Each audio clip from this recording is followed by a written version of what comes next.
खौफनाक साया। महेशपुर नमक गांव में रहने वाली नेहा शर्मा की अभी नई नई शादी हुई थी। शादी के 2-4 दिन बाद ही पति रोशन को ऑफिस के काम से 1 हफ्ते के लिए दुबई जाना पड़ा।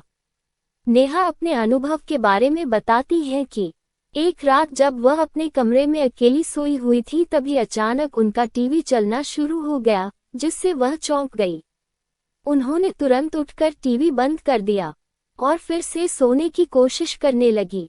थोड़ी देर बाद उन्हें महसूस हुआ कि उनकी बगल में बिस्तर पर कोई लेटा हुआ है।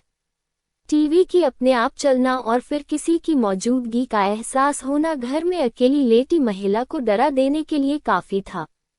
धरा जिस करवट लेटी थी उसी करवट लेटी रही। उन्हें समझ नहीं आ रहा था कि करे तो क्या करें। खुद को समझाने के लिए उन्होंने सोचा कि शायद ये उनका वहम होगा, लेकिन थोड़ी देर बाद उन्हें फिर से वही अनुभव हुआ कि जैसे बिस्तर का गद्दा दब रहा हो और बगल में लेटकर कोई करवट बदल रहा हो। इस एहसास से धरा के तो रोंगटे खड़े हो गए। वह समझ नहीं पा रही थी कि यह सब हो क्या रहा है। बहुत हिम्मत जुटाकर वो बिस्तर से उठी और पीछे पलट कर देखा। वहां कोई नहीं था, लेकिन जब उनकी नजर गद्दे पर पड़ी तो धरा का दिल दहल गया। गद्दा नीचे की ओर दबा हुआ था और ऐसा दिख रहा था जैसे उस पर कोई इंसान लेटा हुआ है। अब वह चिल्लाना चाहती थी पर खौफ और डर के मारे उनके हलक से आवाज तक नहीं निकली। दिल की धड़कन बहुत तेज हो चली थी। घबराहट में धरा ने तकिया उठाकर उस जगह पर फेंका जहां गद्दा दबा हुआ था। ऐसा करते ही बिजली की तेजी से गद्दा ऊपर आकर ठीक हो गया और नेहा को ऐसा भास हुआ कि वहां से कोई परछाई तेजी से उठ खड़ी हुई हो। इसके बाद करीब 30 मिनट तक कोई हलचल नहीं हुई। तब धरा में थोड़ी बहुत हिम्मत बंधी और उसने पास पड़े मोबाइल से बगल के कमरे में सो रही अपनी सासू मां को फोन किया।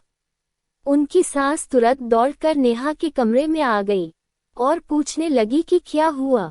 अभी नेहा कुछ बोले उसके पहले उसे फिर से ऐसा कुछ दिख गया जिसे देखकर उसके होश उड़ गए।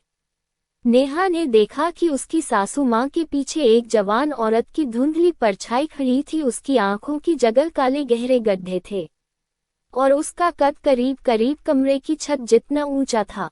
ये भयानक नजारा देखकर धरा वहीं बेहोश हो गई और उसी रात उन्हें अस्पताल में दाखिल करना पड़ा।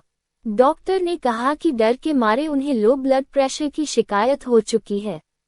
धरा के ससुराल वाले वह मकान छोड़ने को राजी नहीं है, इसलिए धरा आज भी अपने मायके रहती है।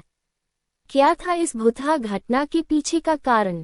नेहा के पति रोशन की पहले भी एक शादी हो चुकी थी और उसके ऊपर दहेज की लालच में पहली पत्नी को जहर देकर मारने का मुकदमा भी चल रहा था। बदनामी के कारण रोशन अपनी मां के साथ एक नए घर में आकर रहने लगा था, जबकि उसके पिता अभी भी पुराने घर की देखभाल कर रहे थे। नेहा के परिवार वालों को शादी से पहले ये बात पता नहीं चल पाई, लेकिन इस भुतहा घटना के बाद जब नेहा ने रोशन को आपबीती सुनाई तो उसने पहली पत्नी का राज खोला। हालांकि उसका कहना था कि पत्नी को उसने जहर नहीं दिया था, बल्कि उसने खुद ही जहर खाकर जान दी थी। अदालत में अभी भी ये मामला लटका हुआ है।